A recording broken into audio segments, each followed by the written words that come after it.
দেখুন আমাদের দুটো সোনামণি তাদের কোনো দুটো একসাথে খ্যার খাচ্ছে, দেখতে কিন্তু বেশ সুন্দর লাগছে।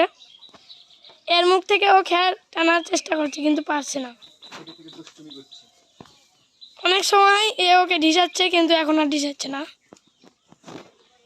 দুটোর গলায় একই দড়ি, দুজনের কালারটা প্রায় একই রকম, কিন্তু একটার কালার একটু বেশ গাঢ়, একটু আরেকটার কালার একটু ফ্যাস্টা রকমের। লালটা বেশ ভালোই খ্যার খাচ্ছে, এ খালি ছানি কাটার মতো করছে। আমাদের ভিডিওগুলো দেখতে থাকুন, অনেক প্রাণীর ভিডিও এবং প্রকৃতির ভিডিওর সাথে অনেক গানেরও ভিডিও আছে। তো এখন আপনারা ভিডিও যদি দেখে ভালো লাগে একটা লাইকের সঙ্গে আমাদের চ্যানেলটিকে সাবস্ক্রাইব করতে থাকুন। তো আজকের মতো আমাদের ভিডিওটি এখানেই শেষ।